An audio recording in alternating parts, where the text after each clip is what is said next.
they will stop at nothing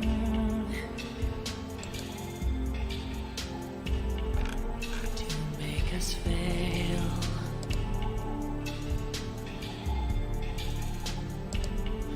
But then we woke up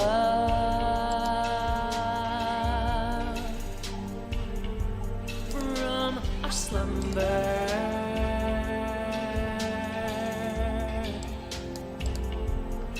All of them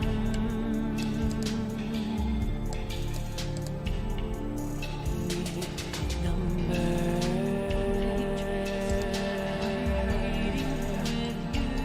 Patriots unite. Audio check, 1-1, audio check, 1-1.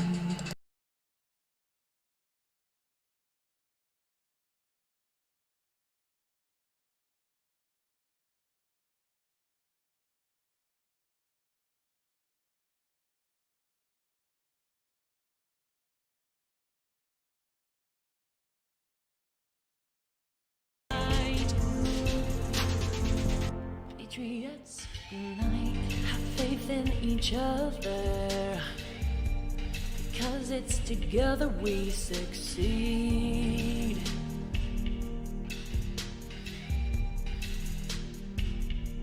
We are the warriors with a message for all who will receive.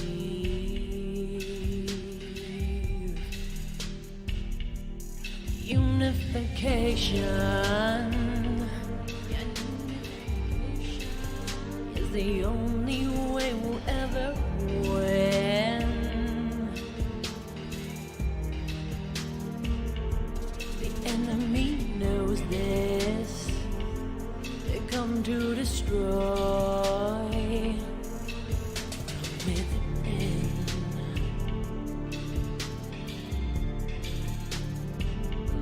Yeah, we must stand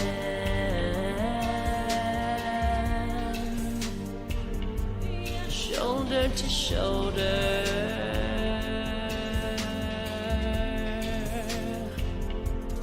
for our freedom.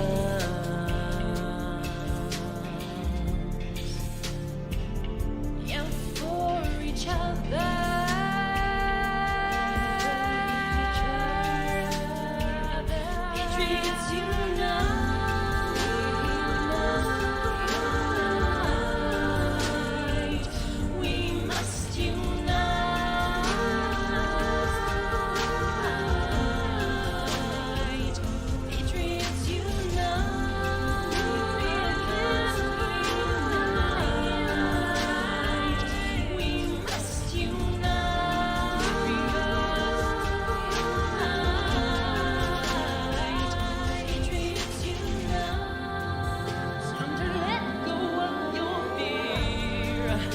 Each other that unite. It is time to unite.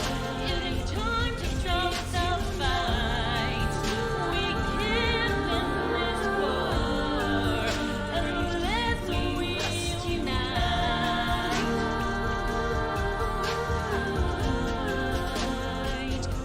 We must unite.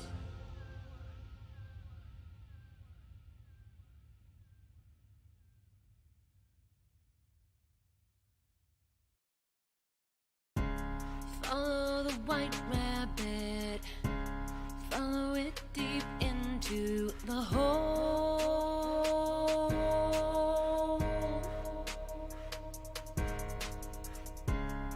Yeah, don't worry about it. The animals learn, and now we know.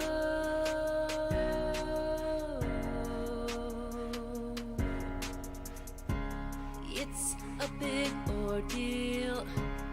It's a global order scheme.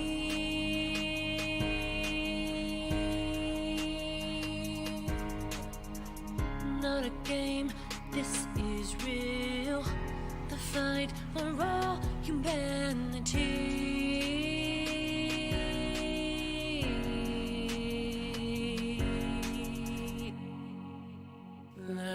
to read the map, learn to spot the signs.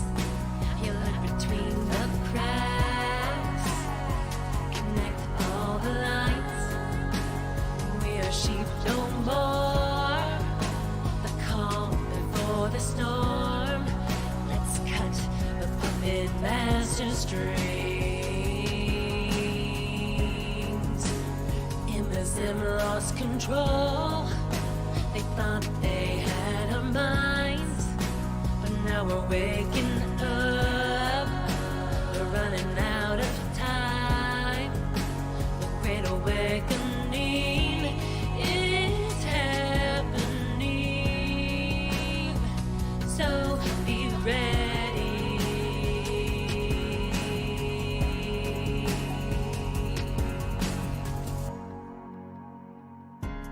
Finally be strong in God and in His mighty power.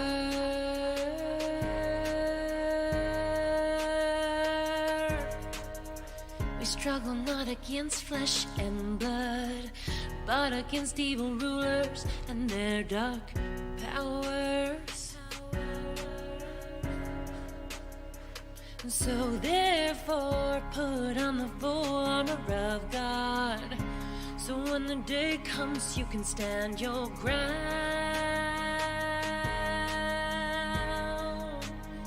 So stand firm, buckle up, buttercup. This is the final hour.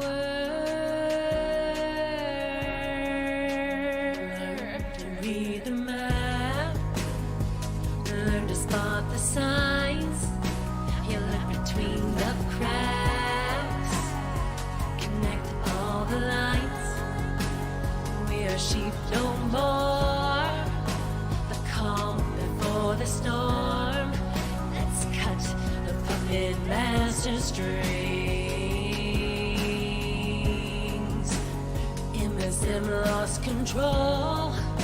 They thought they had our minds, but now we're waking up.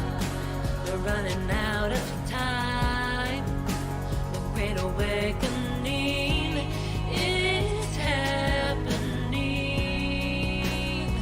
So be ready.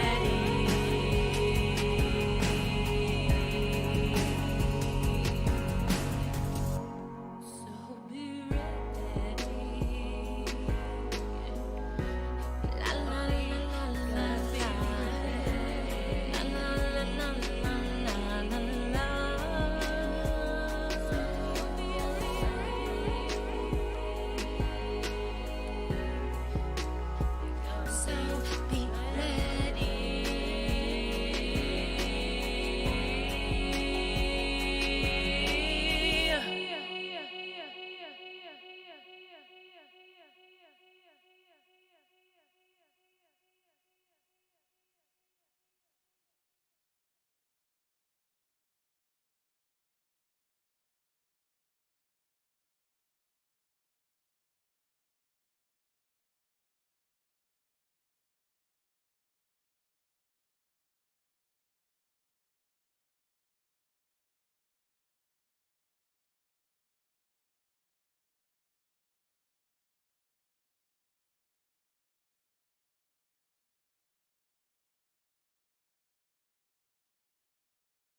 Alrighty, folks. Sorry for the delay. A little bit of computer issues. If you don't have computer issues, you're not trying. Um, but today we are going to go over a few things regarding COVID-19 and election fraud. We're going to mainly focus on COVID-19. I'm going to show you a couple short clips to give you some information that maybe some of you don't know regarding COVID-19. Kind of walk around all the talking points the mainstream media wants you to focus on and really give you a bigger picture of what's going on regarding COVID-19 and maybe elevate your view a little bit so you could fully understand what's going on regarding COVID-19. We have more research than I could cover in about the 40 minutes I want to be live. So I will drop some links for you as we go through this so you could explore on your own as well. The goal isn't for you to believe me. The goal is for you to get an understanding that maybe everything the press is saying isn't true, and that maybe there are some scientists who are being discredited for trying to spread true and factual information to the people. So without any further interruptions, hopefully, let's start getting into this. I'm going to read this like I normally do for talking points. If the press was still a free press, would they all say the same thing? A free press is full of dissent and revolutionary findings. There are no parrots in a free press. Freedom died when journalism died, and the press sang with one voice. It's the mockingbird at work, guys. So let's get into this. I'm going to roll the intro, and then we'll just start going.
I want to thank you all for coming out. Sorry, I was muted.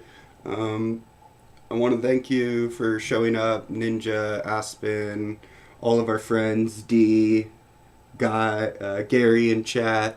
I really want to thank you for, taking time out of your day to come listen to me talk about some talking points regarding COVID-19. So let me pull up my notes and let's just get into this. You're going to need a little bit of background to fully understand what's going on with COVID-19 and the amount that, let's just call it the government, has lied to us regarding the efficacy and the safety of drugs in the past. That's just something to note. We'll open this up with let's just go over to a screen share so I could show you what we're looking at here. So we're just going to pop over here to the FDA, the U.S. Food and Drug Administration's website, to kind of get some insight into how often they could be wrong. So here we're at the drug recalls page. I'll drop it in chat for everyone to join in if they want to see what's going on as well. I just dropped it in the Restream chat. Everybody should be able to see it. If you're on Torah, it doesn't go through. I'll pop over there and drop it in just a moment. But as you can see here, this is just our most recent, back to 2017. There are 32 pages of drug recalls. And if they're recalling a drug, it means that they previously approved it for use. And now they're changing their mind on what the efficacy of it was or something similar. So like this contains glass particles, that's why they're recalling it. Why did it ever get through? I assume the glass particles were there to begin with. You could go through this on your own since I dropped you the link, but this is just in the past couple of years what they've recalled. You know, you could go back even further and talk about DDT. They told you it was safe. Even Zyklon B, they said it was safe. It was for delousing. You know, turns out these things aren't as safe as they've told us they were, or anywhere close to being as safe as what they said. So that's my first concern when it comes to the vaccine and the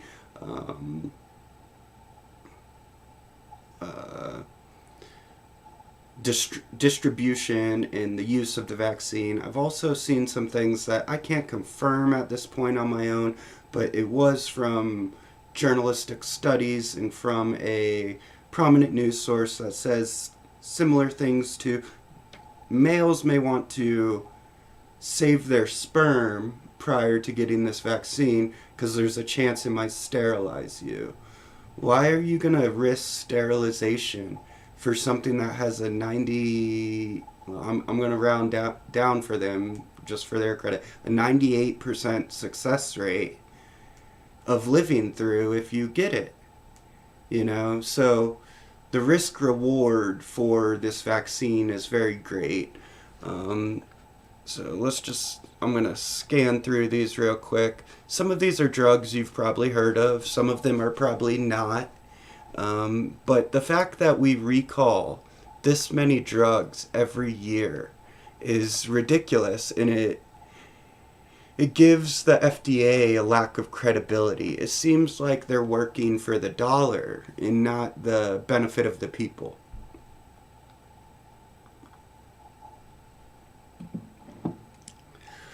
So that's just a little bit of food for thought before we keep going a little further into the actual information regarding this exact disease and how it affects humans and where it came from. So that's the next thing we kind of got to get into, is where this virus came from.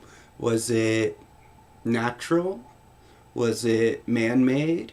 What created this? Is it, act of science or an act of God? So we're going to kind of dive into this just a little bit. I'm going to give you a little background. Actually, let's just jump into this quick little video. You let me know if you could hear it just fine. Give me a 5x5 if everything's coming through clear here in a second. So this is going to be about a 9-minute clip. I'll pause it a couple times in certain points and bring you new information from what I have available right here to share with you. But I'm going to mute myself and let you listen to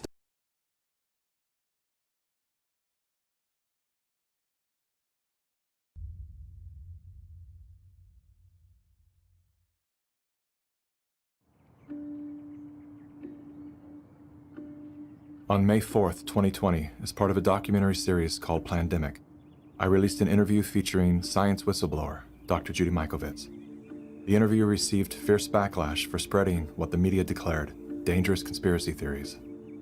As a father and a veteran media producer, there is no way that I would release harmful information into the world during a moment as vulnerable as now. I had known Dr. Judy for 2 years before filming her interview. I read her book, then thoroughly researched and vetted her story. After interviewing her legal team, former colleagues, and people who have known her for decades, one thing I can say without question is, Judy Mikovits is one of the most honest, caring, and courageous women I've ever known. Why then would the most powerful forces of big tech, politics, media, and medicine go to such extreme measures to silence her voice all over the world? And why did all of the debunkers invest so much ink and airtime defaming Dr. Judy's character while avoiding very real revelations pertaining to patents, conflicts of interest, and the deadly corruption pervading our global health organizations? To get to the bottom of these questions, as well as many others, I've spent the last several weeks interviewing scholars from all over the world, among them top doctors, distinguished scientists, and Nobel laureates. I also sat down with Dr. Judy for a follow-up interview and to give her the opportunity to respond to critics. You can see that full interview on the Plandemic website. While you're there, make sure to dive down the rabbit hole, where you'll find additional videos, documents, and scientific studies that support the claims and perspectives put forth in the Plandemic series. Here are a few highlights from my follow-up interview with Dr. Judy. What do you have to say to the people who have tried to minimize your involvement with HIV by stating that you were at the bottom of the totem pole, 13th author of a 13-member group of scientists? Well, the 13th author is the senior author, so that means they're the most important author. Why did you agree to retract your own XMRV paper? The paper was actually force retracted. I was actually being held in jail. You told me that you had financial offers to remain silent. If you simply say you made a mistake and promise never to say another word, you can keep everything. You'll get all of your grants. You'll get everything back, millions of dollars. You'll get publication and funding. My lawyer said, that's the best offer you're going to get. I said, you don't understand me. I don't need an offer. I've already lost everything. If I thought even one child or one grandma was injured or killed because I didn't do something, that would have ended my life as I know it. There was no money you could ever pay me to get me to cover this up. I will never stop telling the truth.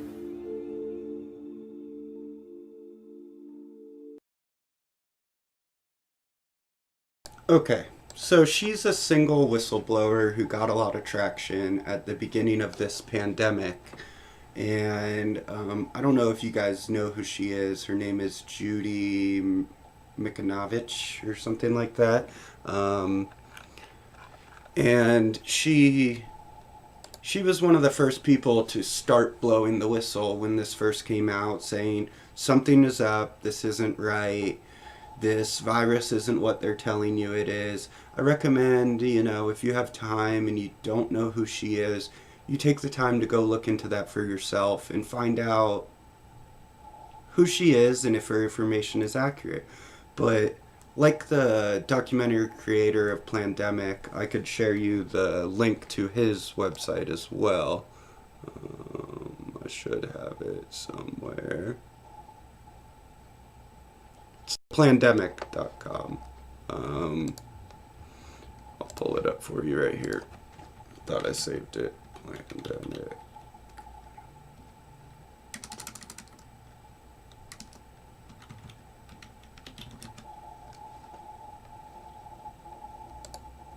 I guess it's gone. I take it they removed his website. It was plandemic.com. Mikovits. Thank you, Aspen, for the pronunciation. I appreciate that. It allows them to better research these individuals. Like I'm saying, you don't need to take my word for it. I'm not here to persuade you. I'm just here to show you the talking points they want hidden. The fact that people have been blowing the whistle since day one. The fact that people offered to pay this woman off to shut her mouth says a huge deal about the money behind this.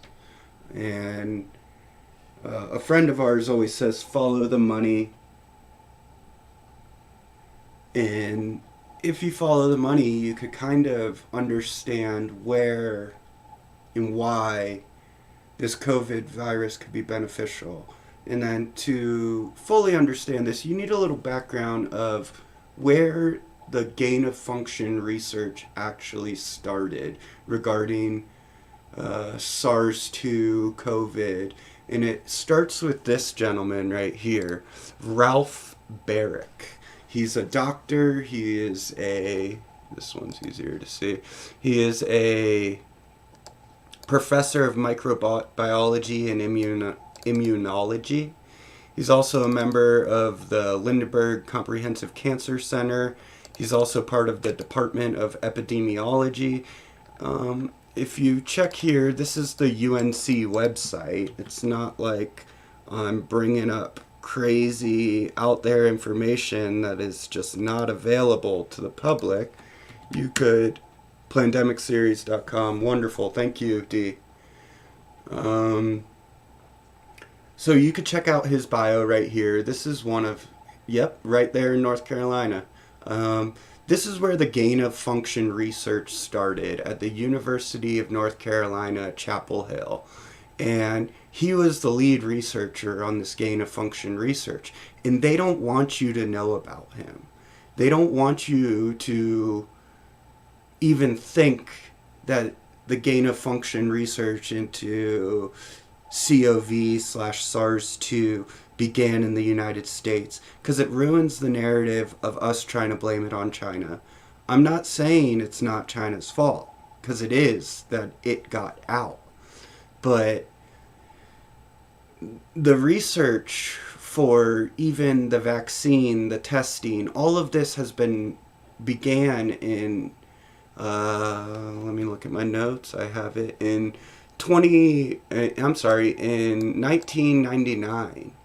The first COVID patent via Dr. Ralph Barrick of the University of Chapel Hill was submitted regarding the research he did. Here you can see the research he's done. I'll zoom in a little bit just so it's a little bigger so you could see.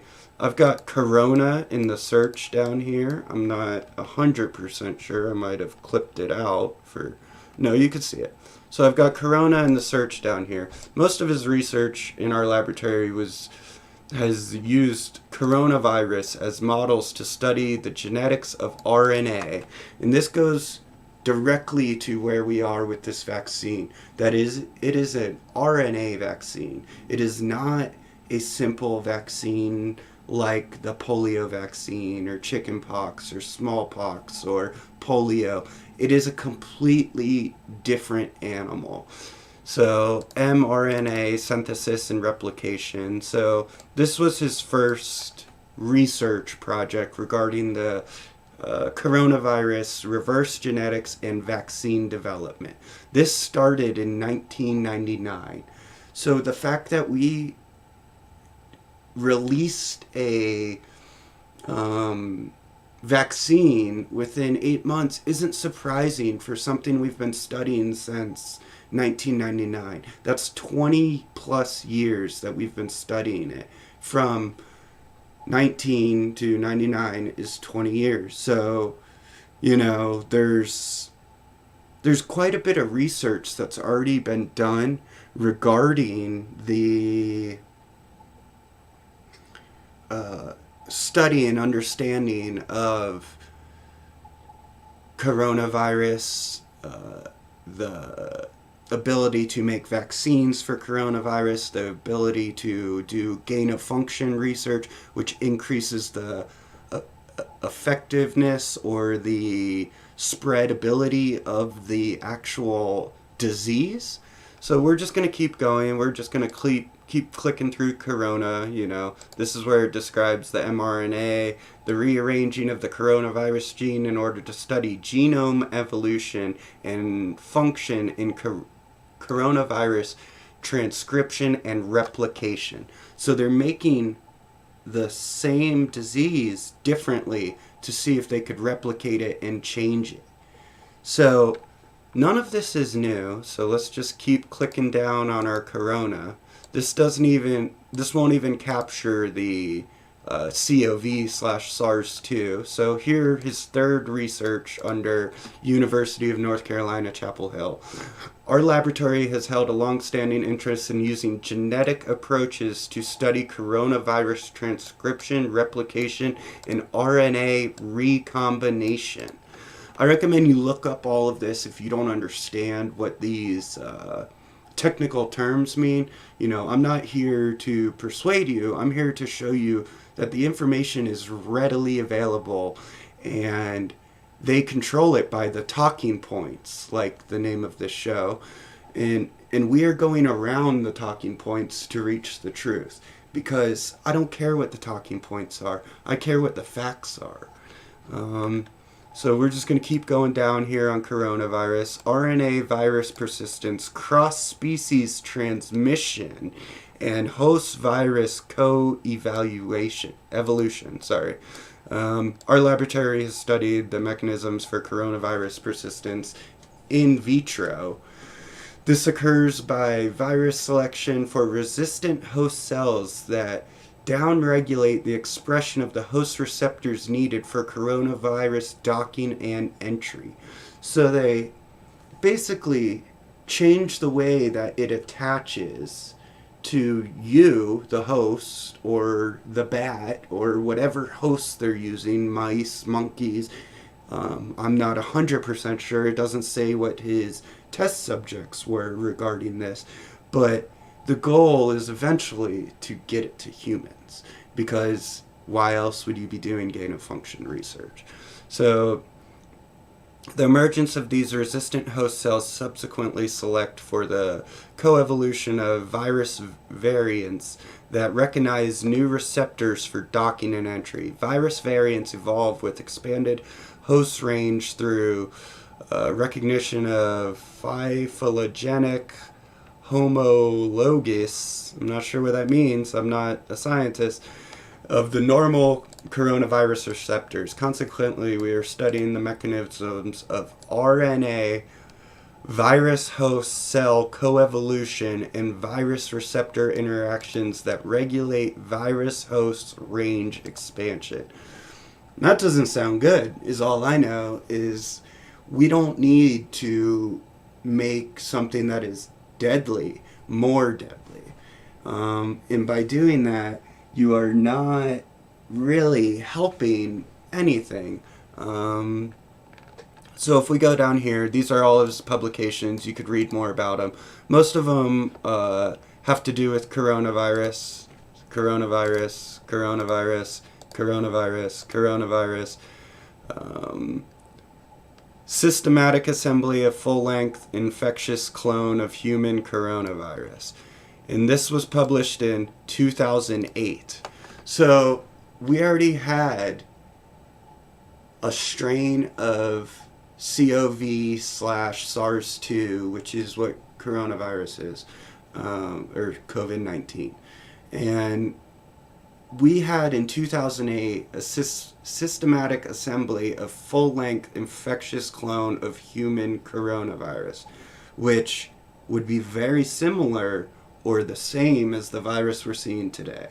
And this guy, Barrick, is one of the lead researchers on this. And this continues, that's not the end of his COVID trails. Pathways of cross-species transmission of synthetically reconstructed zoonotic severe acute respiratory syndrome, coronavirus, SARS. That's what severe acute respiratory syndrome is. SARS, SARS, coronavirus. So this is getting even closer to the virus we see now as COVID-19, also in 2008. And if we continue, we're just going to keep looking for coronavirus.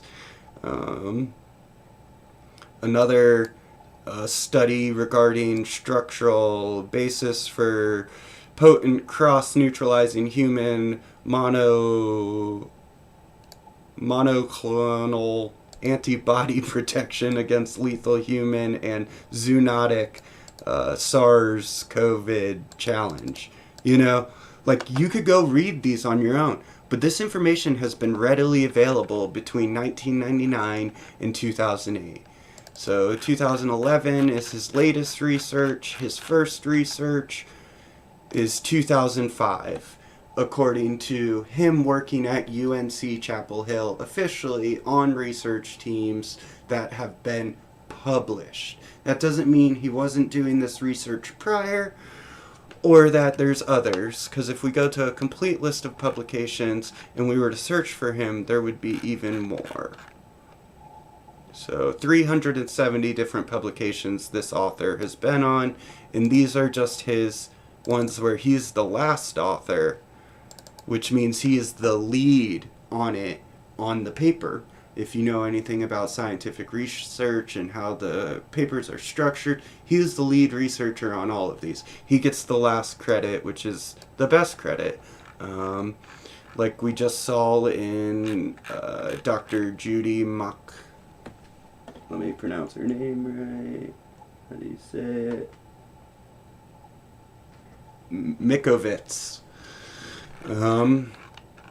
So I just wanted you to have a rough background of what's going on with him regarding that, and we're going to pop back into that same video we were watching, and it's going to give you a little more insight into him, his exact research, the research done at the University of Chapel Hill, North Carolina, before it ever made it to China.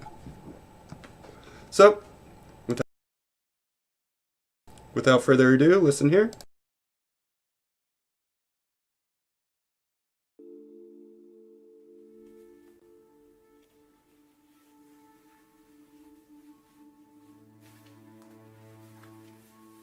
I'm the developer of Linguistic Genomics, which was the first platform on which you could determine the intent of communication rather than the literal artifact of communication.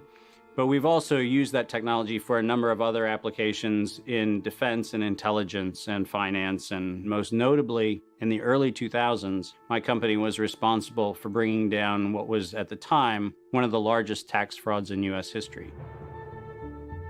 We maintained a series of inquiries into every individual, every organization, and every company that is involved in anything that either blurs the line of biological and chemical weapons or crosses that line in any of 168 countries. In 1999, there were 1 million patents digitized by IBM. And those 1 million patents were the first time human innovation had been put into an electronic digital searchable format. We took that information and we did a very simple exercise using our linguistic genomics technology, where I made the horrific assessment that approximately 1/3 of all patents filed in the United States were functional forgeries, meaning that while they had linguistic variations, they actually covered the same subject matter. In 1999, patents on coronavirus started showing up, and thus began the rabbit trail. March 2003, panic grips Hong Kong as a deadly new virus sweeps through the city. In 2003, the Center for Disease Control saw the possibility of a gold strike, and that was the coronavirus outbreak that happened in Asia. They saw that a virus they knew could be easily manipulated was something that was very valuable, and in 2003 they sought to patent it. And they made sure that they controlled the proprietary rights to the disease, to the virus, and to its detection, and all of the measurement of it.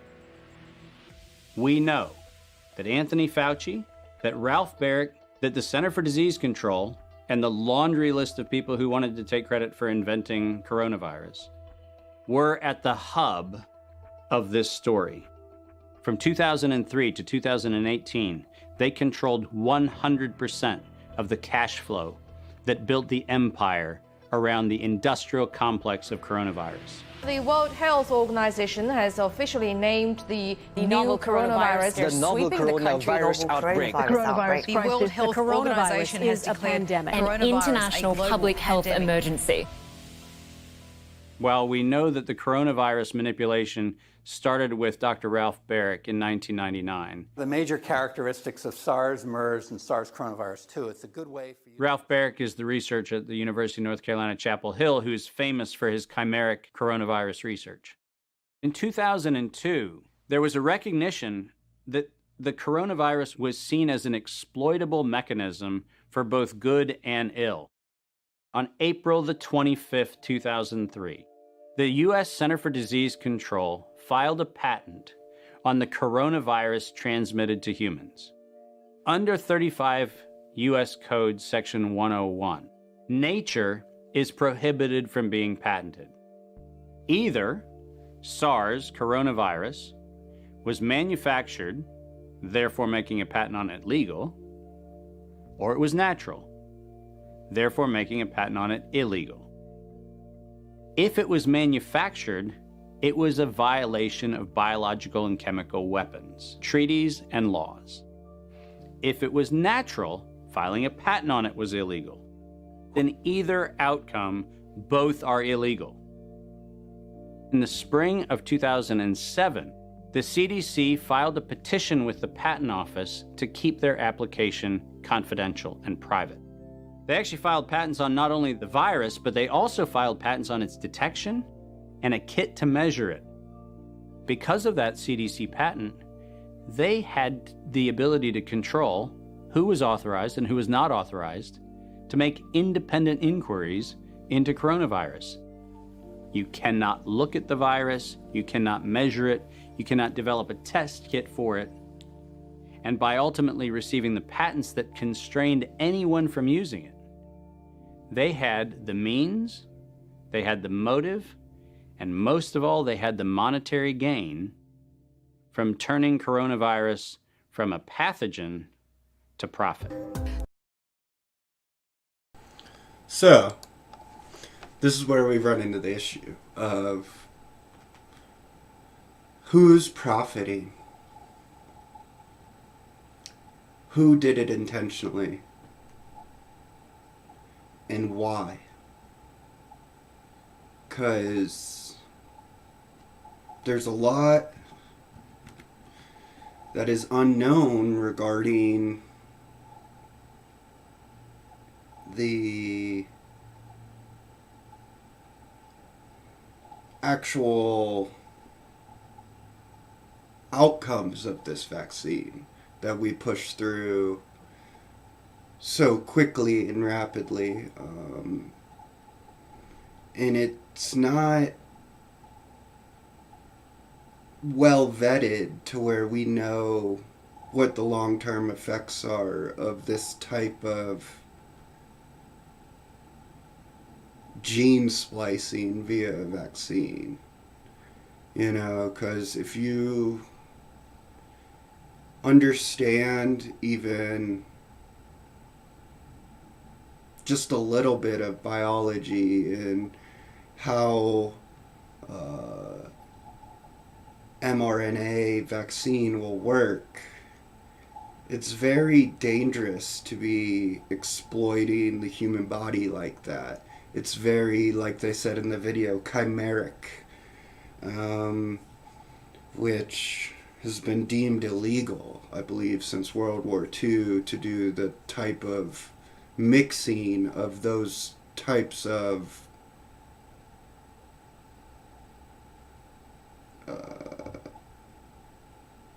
pathogens for those types of venues, you know. I'm trying to pick the right words to not get kicked offline. But then, let's see, I think this goes on for just another couple minutes for you. Developing and owning a coronavirus vaccine has become a biotech arms race with political overtones. This vaccine gold rush is starting to bother me. Gold rush. Let's keep that in mind. And so somewhere between 2012 and 2013, something happened. The federal funding for research that was feeding into places like Harvard, Emory, University of North Carolina, Chapel Hill, that funding suddenly became impaired by something that happened at the NIH, where the NIH got this little tiny moment of clarity and said, I think something we're doing is wrong. And in 2013, the NIH said, gain-of-function research on coronavirus should be suspended. The National Institutes of Health had a moral and social and potentially legal reason to object to research. But the letters that were sent to the researchers essentially said, you are receiving notice that we're telling you to stop. And now on the bottom of the page, we're going to clarify what stop means. Keep going. But when the heat gets hot in 2014 and 15, what do? You offshore the research. You fund the Wuhan Institute of Virology to do the stuff that sounds like it's getting a little edgy with respect to its morality and legality. But do you do it straight way? No.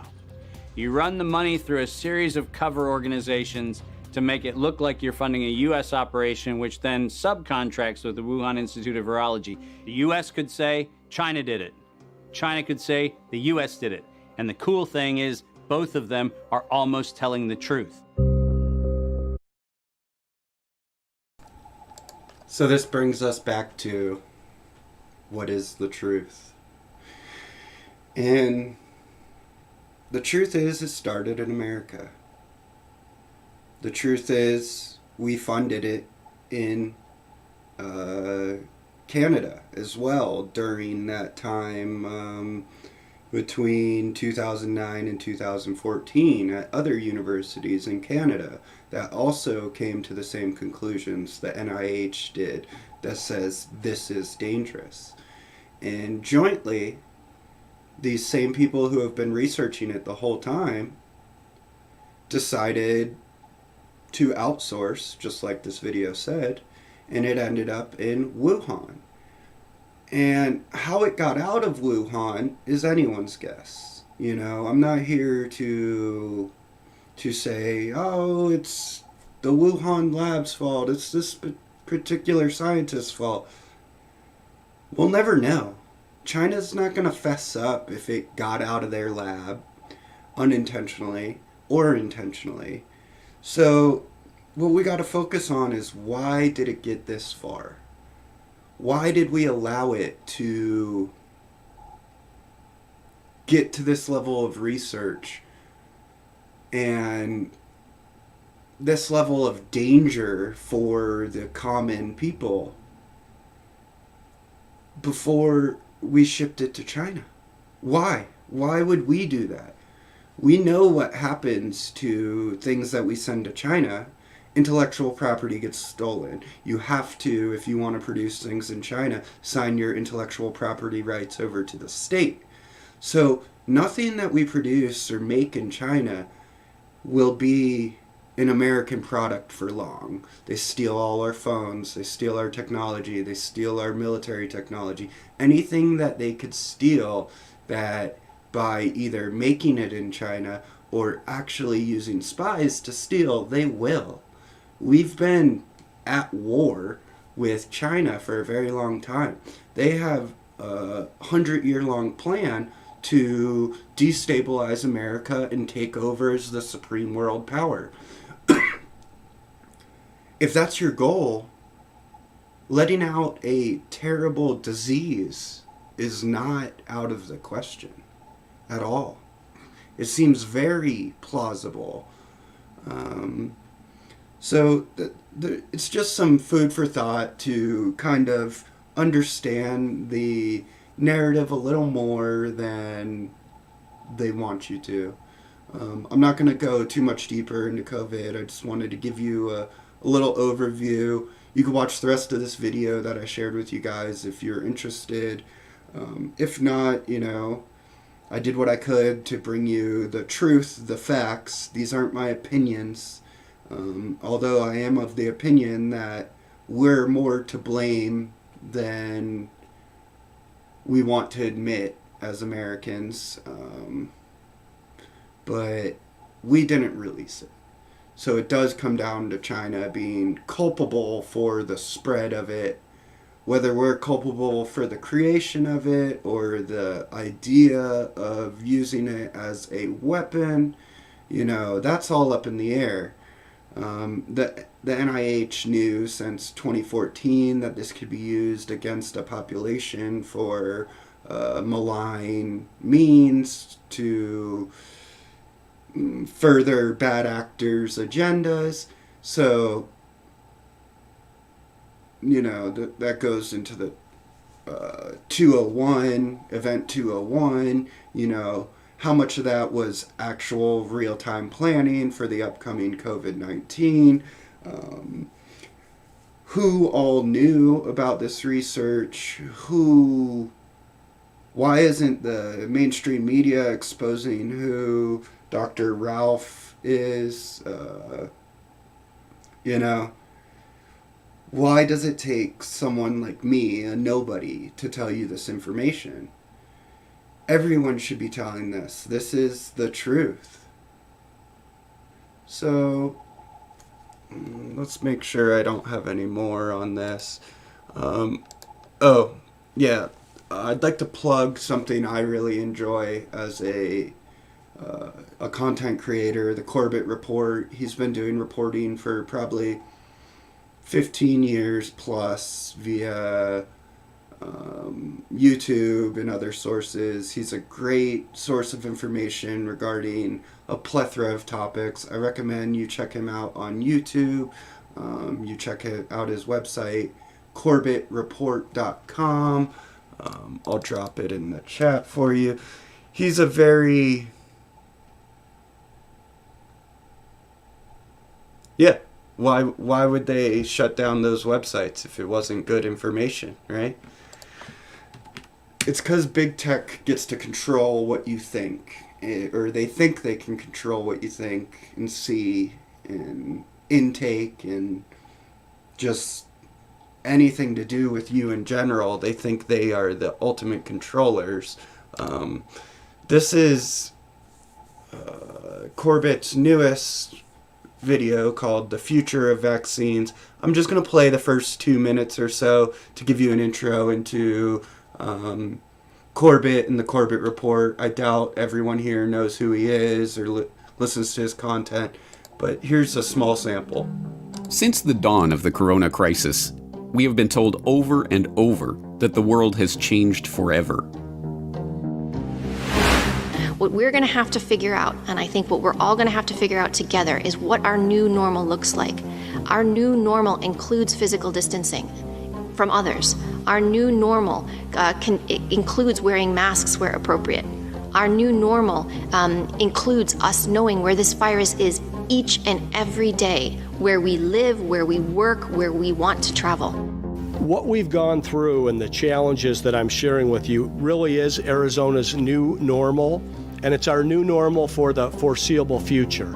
I really want to ask people to get their heads around that. This pandemic has provided an opportunity for a reset.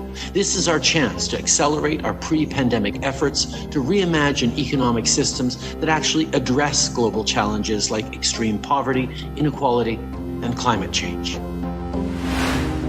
This new normal with which we are being threatened brings with it great uncertainty.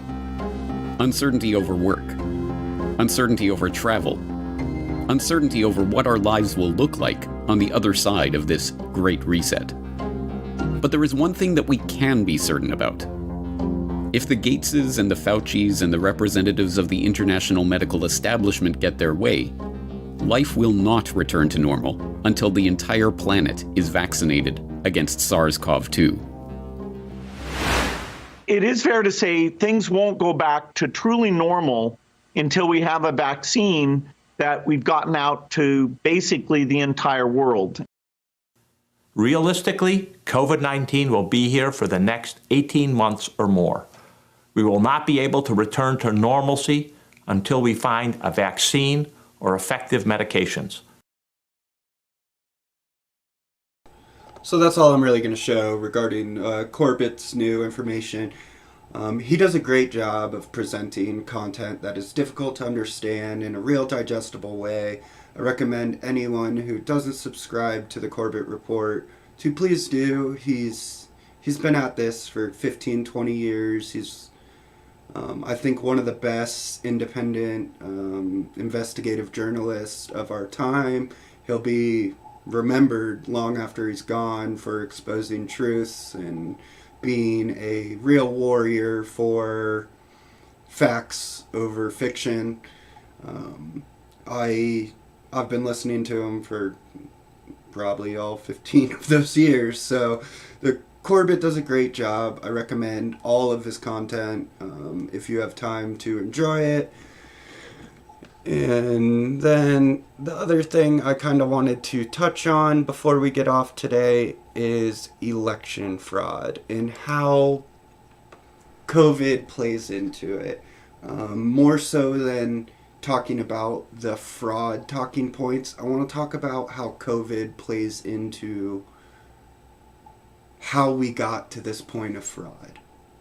So, without further ado, I'm going to put myself back up here, and we're just going to kind of talk about election fraud. I don't have a plethora of notes regarding this, but I will say that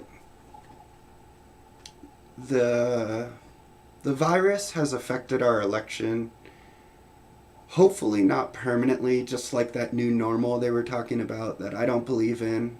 There is no new normal. There's normal, and then there's not normal. And that's what we're at right now. It's not new normal. It's not normal. Having to social distance, having to wear a mask in public, having to not celebrate holidays, having to sacrifice your rights and your freedoms are not part of a virus, and I will not participate in it. If they want to tell me that there's a pandemic, I need to see dead people in the street. I need to see people dying in their cars because the virus is so virulent that they can't make it to work without dying. That'd be a pandemic. When we have dead people in the streets, when we have epic proportions of hospitals, when we have people in the hallways and the stairs of hospitals because they're dying, that'd be a pandemic. This is not a pandemic. This is a planned demic by the same people who are going to make the money off this are the same people who are benefiting from this virus. It's not small business. It's not me. It's not you. It's not most of my friends. It is a small minority of global elites, as they like to be called. I call them scum, because that's what they are. They are the scum of the earth. They rise to the top and sit there like scum on a pond.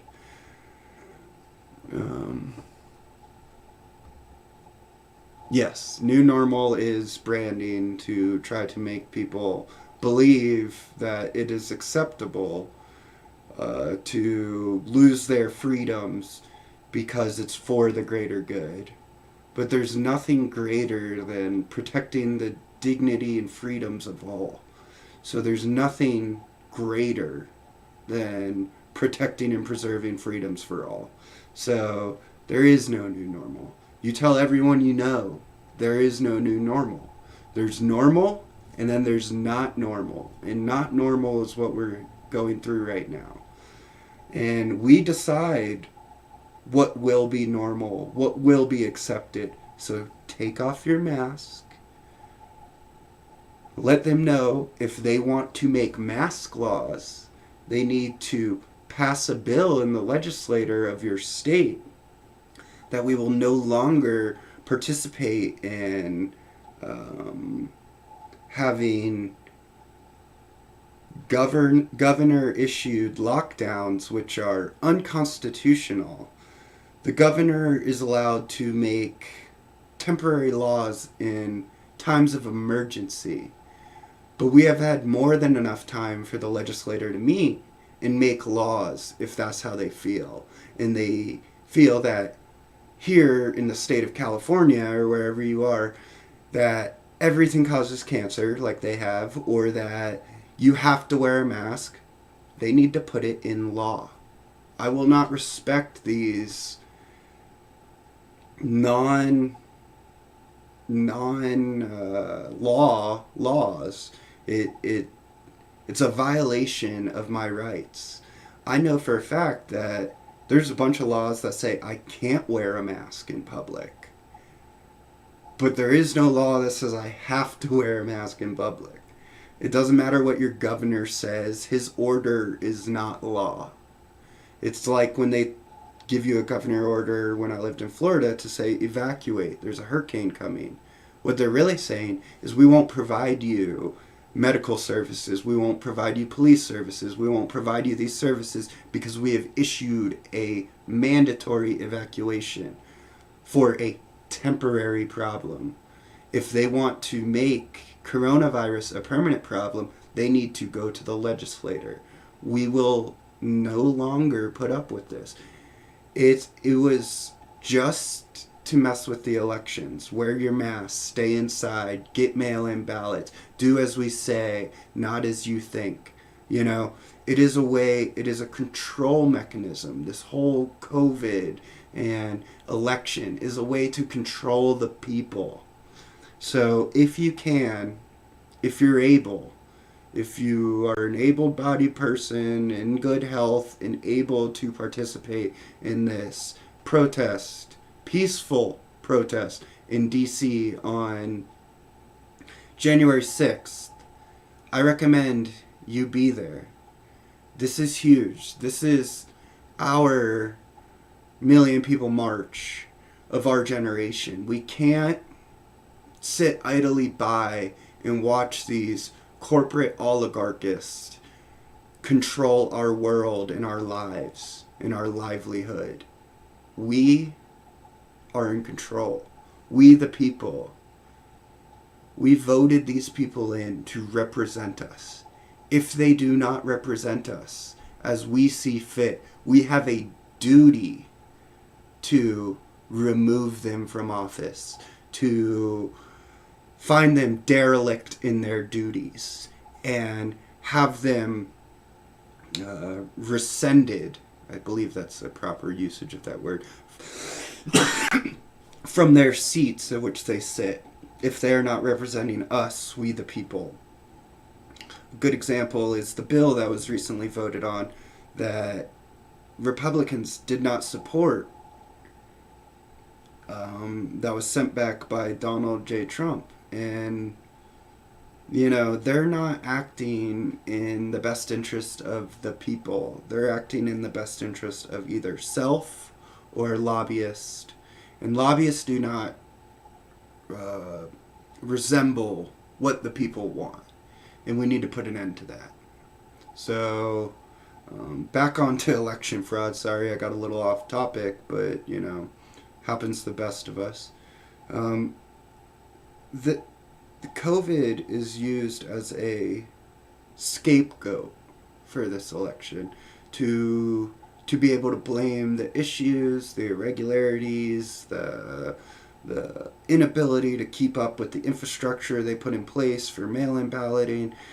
COVID is being used as an excuse and a scapegoat to make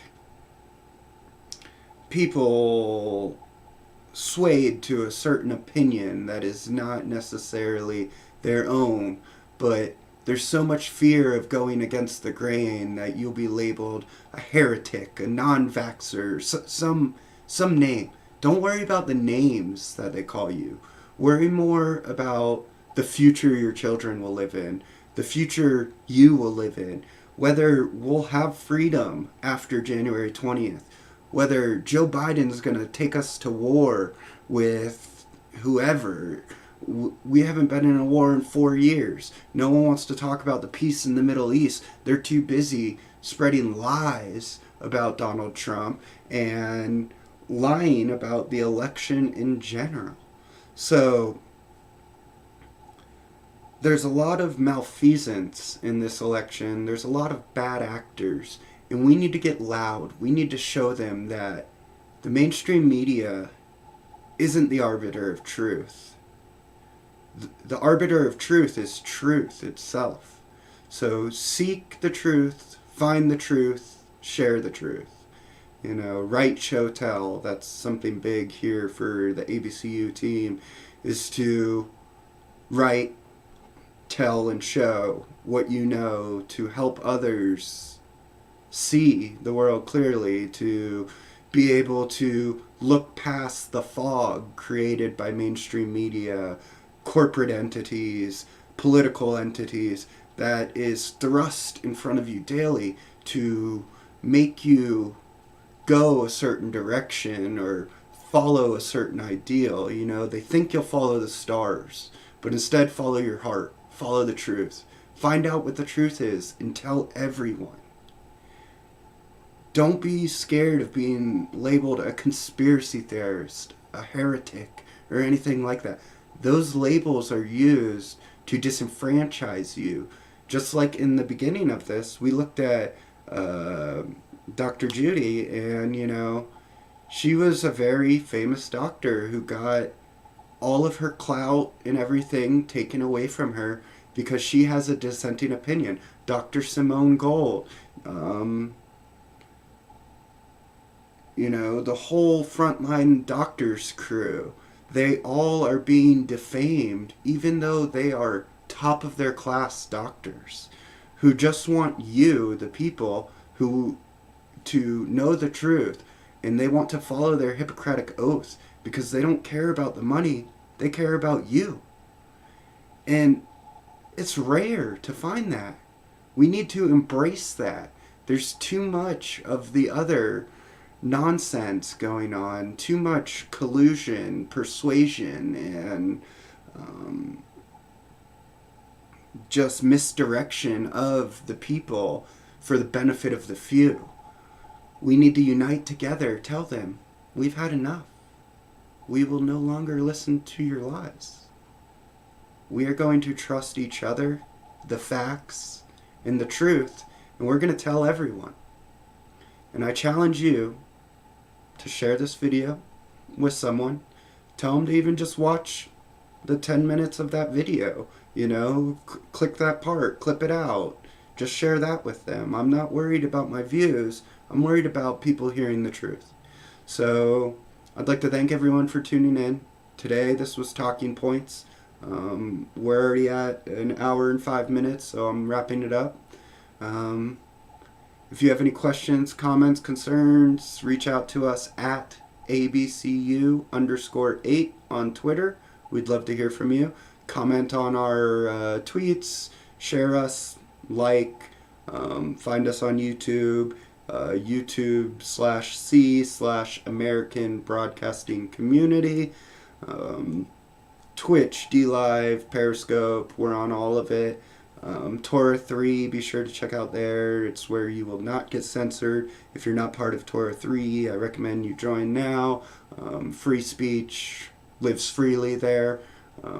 Come check us out on 8kun, ABCU, 8kun.top/ABCU.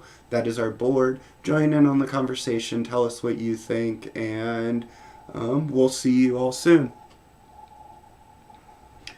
Alrighty, that was Talking Points, and now you know. Until next time, friends.